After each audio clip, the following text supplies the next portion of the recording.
आजची सकाळ थोडी उशिराने झाली. रात्री झोपणे लागत होती लवकर. व्हिडिओ बनवले आणि सूर्य भगवान डोक्यावर आले. डोक्यावर नाही म्हणता येणार पण थोडेसे आले आणि आता निघतोय आम्ही. भाऊ कुठे गेले? लपले कुठे गेले? आले आले नर्मदे यार. आणि आमच्या पाठीमागून पगदंडीचा रस्ता दिसतोय. हा रस्ता जाणार तिकडे ताटावर आणि ताटाने प्रवास करू. 10-15 मिनिटं पुढं चालून आलो 1 किलोमीटर. तर असे कपाशीचे वावर आहे. या बाजूला थोडासा जंगल आहे आणि उत्तर तटावर अतिशय विलोभनीय असे शिवलिंगाचे दर्शन झाले.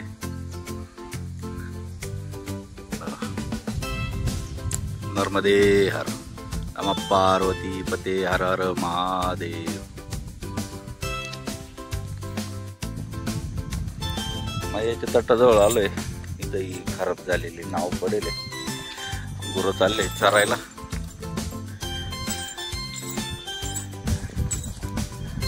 बाबाजी नर्मदे हर.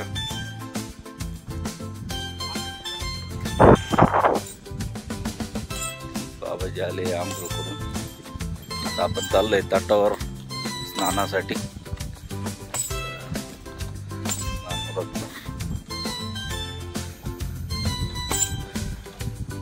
नर्मदे हर बाबाजी. हाँ नहाने के लिए आए.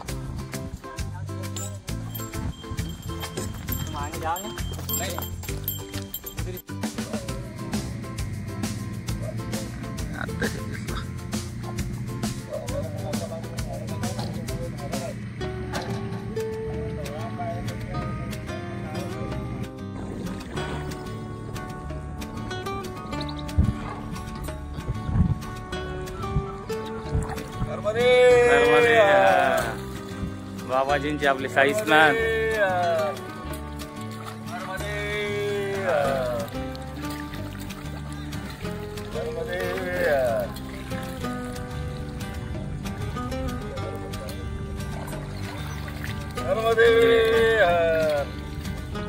आ जाओ उधर से ही सीधा. गंगामाईचा पूर्ण तट. आपल्याला ह्या दिशेने जायचंय. हा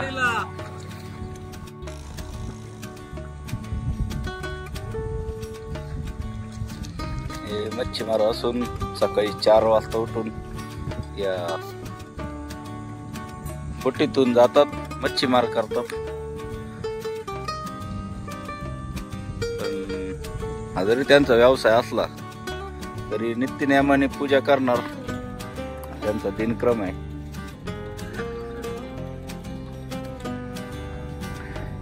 समोर विलोभनीय असे मैयाचे दर्शन होत आहे. स्नान केलं इथे, अत्यानंद झाला. नर्मदा सेवा कुटी, कटार, सीताराम बाबा आश्रम.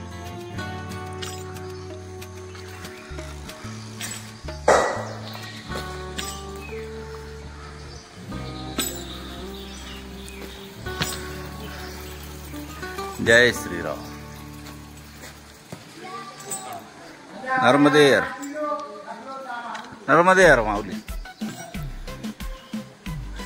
बाबा यांच्या चहा प्रसादीचं व्यवस्था करताय. भोजन प्रसादीची व्यवस्था चालू आहे.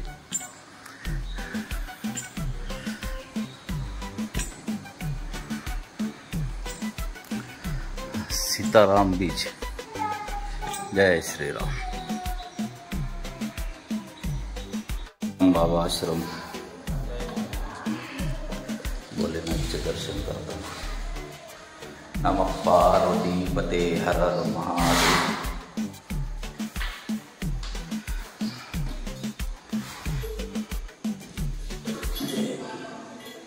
हे बापरे, अशी केळी आपण कुठंच खाल्लेली नाही. इतकी गोड नॅचरल पिकलेली आहे आणि बाबांचं याच्यात फार प्रेम आहे, त्याच्यामुळे ती खूप सुंदर लागते. सीताराम बाबांचा आश्रम आहे हा. नर्मदे यार.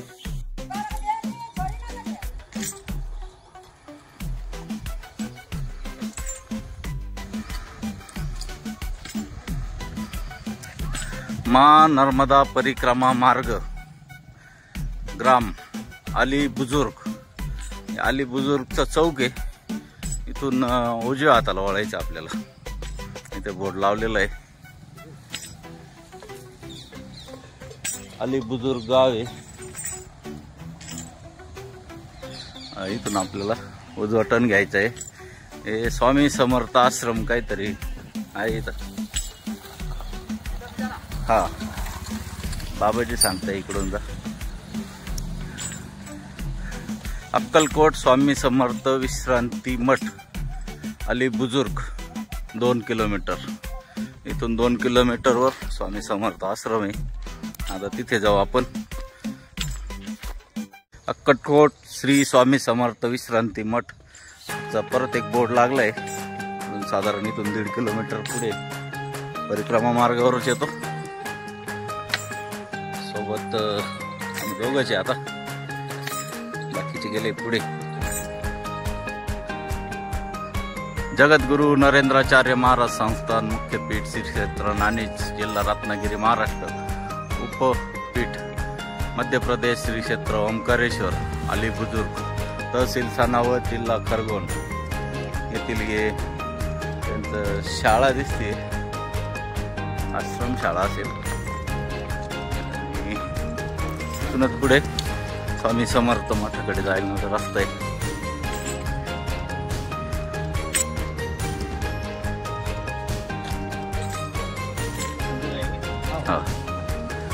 अक्कलकोट श्री स्वामी समर्थ विश्राम मठ. मोबाईल नंबर आहे. इथे पुढे अन्नछत्र सुनील भाऊ चालले पुढे. त्यांच्या मागे आपण पण चला. स्वामी समर्थ आश्रम विश्रांती मठ बालभोग दुपारची 10:30 वाजले. धर्मशाला गोमुख घाट टोकसर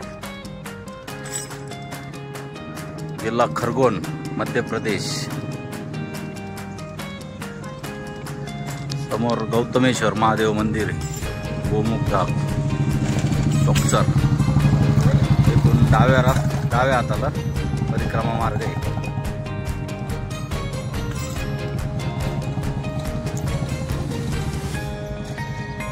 गोमुख घाट आश्रम टोकसर ते दुपारची भोजन प्रसादी.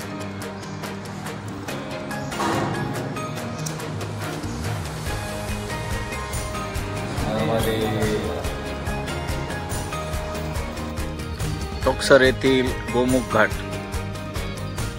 समोर मैया वाहतीये. सुंदर असा घाट बनवलेला आहे इथे.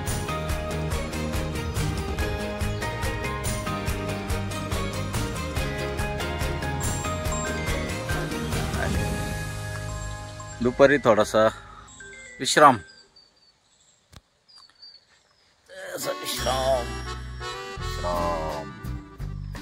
इकडे गाडी बसले विश्रामाला.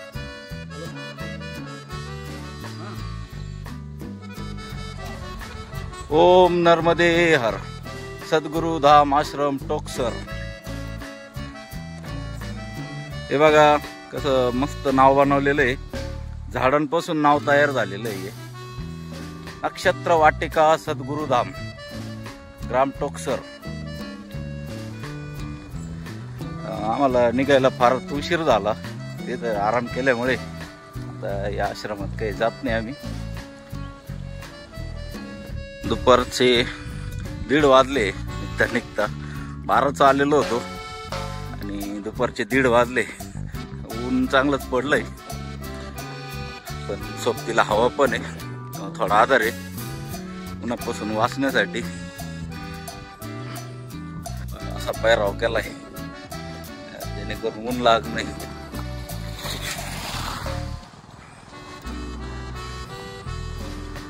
पुढचं गाव आहे कांक्रिया. 2.25 किलोमीटर. सडक मार्ग आहे थोडासा. पाठीमागे सुनील भाऊ. नर्मदे कांकऱ्यापासून 2 ते 3 किलोमीटर पुढे आल्यावर मळ्यात काम चालू होतं.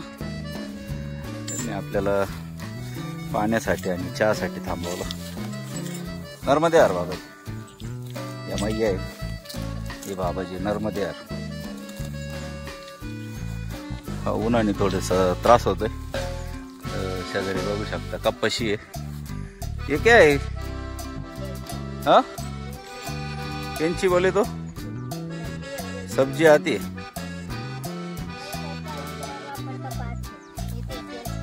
क्या आता है? डांगरी की तरह आता है. हाँ चिक्की चिक्की. अच्छा आपल्याकडे जे चिक्की म्हणतो. हाँ चक्की. ओ व्रत के दिन चलता है ना वो. हाँ चक्की म्हणते चक्की. समाधी बाजीराव पेशवा प्रथम रावेरखेडी येथे पोहोचलोय आपण. इकडे पण बोर्ड आहे आणि हा सरळ रस्ता पुढे जातो समाधी स्थळाकडे. इकडे जायचं आपल्याला.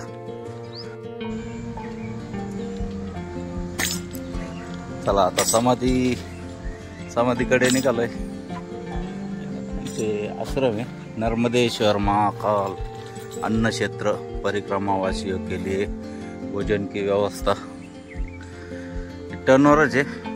इथे आपण आसन लावलंय आणि आता समाधी स्थळाकडे चाललोय. या भागात आल्यावर एक नवीन वस्तू पाहायला भेटली. आपण रणगाडे बघितले असतील शिवाजी महाराजांच्या काळातले. हे आधुनिक रणगाडे बघा. ओ गाडी उचला ना. रणगाडा उचलून दाखवणार आहे गाडी. हे बघा गाडीने उचलला रणगाडा. आधुनिक रणगाडा म्हणता येईल. गाडी काय जास्त वजन आहे का? कपची ठेवले. आणि असे म्हणजे प्रत्येक शेतकऱ्यांकडे काय माहित नाही. रस्त्यात बी फार बघितले पण वेळ नाही भेटला तिकडे जायला. तेव्हा प्रत्येक ठिकाणी आहे. म्हणजे याचा उपयोग असा आहे की नदीचं पाणी आणायचं असेल वावरापर्यंत तर या मोटरी तिथं वाहून कशा नेणार. त्याच्यासाठी हे बैलगाड्या बनवल्या त्यांनी. आता हे गाव आहे रावेरखेडी.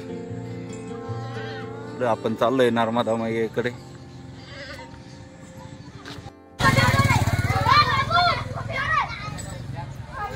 चलो चलो ऊपर चढ़ेगा क्या?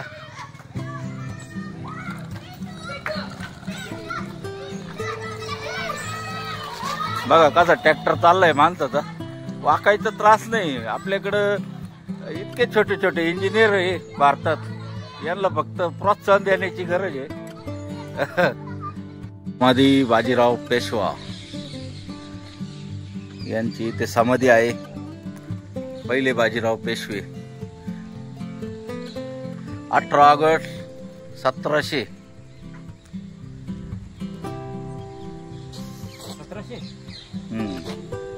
18 एप्रिल. बाजीराव प्रथम एक प्रसिद्ध भारतीय सेनानायक थे जो 1720 से चतुर्थ मराठा छत्रपति शाहू जी के पेशवा रहे. वे बालाजी विश्वनाथ के पुत्र थे. उन्हें बाजीराव बल्लाल भी कहा जाता था.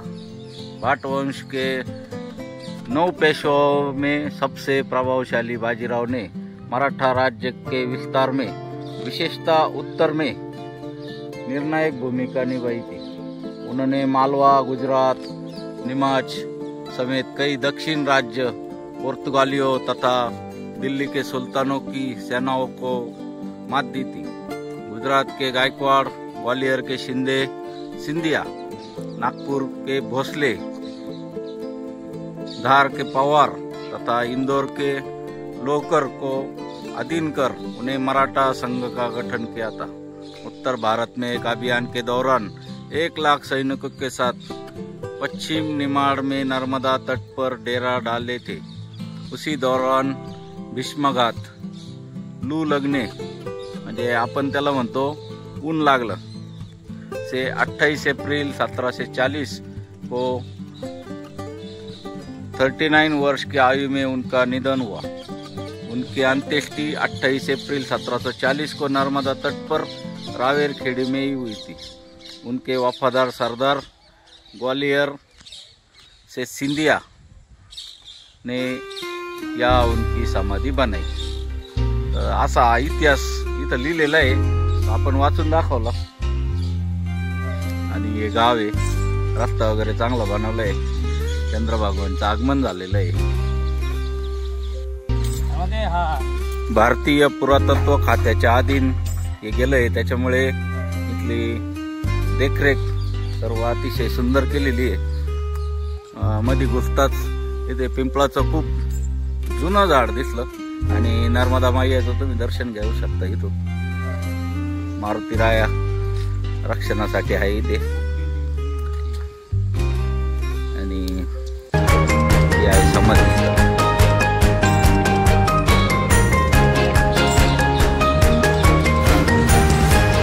महाराष्ट्राचे सर्वात पराक्रमी सरदार पेशवे बाजीराव प्रथम समाधीस्थ वेळा मुजरा केला।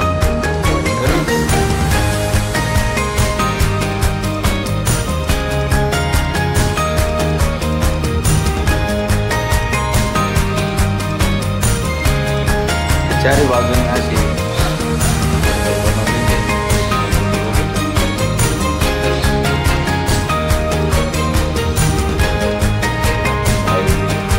नर्मदेच्या बाजूने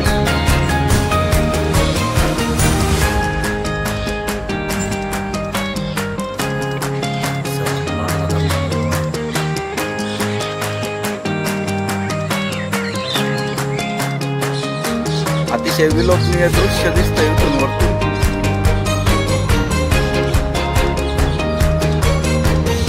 समोर नर्मदा मैया सूर्यास्त होतंय, अतिशय सुंदर असं दृश्य। ही मैया आहे, बंद होण्याचा टाइम झालाय, असा नजारा तुम्हाला खरंच पाहायला भेटेल। अजून पहिलाच दुसऱ्या दिवशीचा पहिलाच मच्छी मार्केट।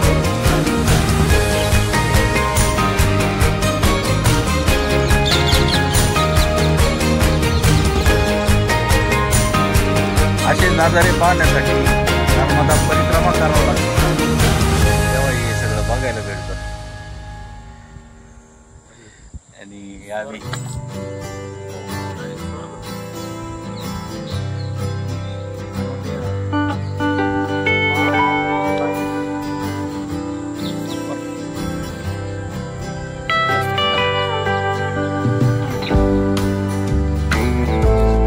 इकडं बघा,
करता है, इधर क्यों नहीं करता? इधर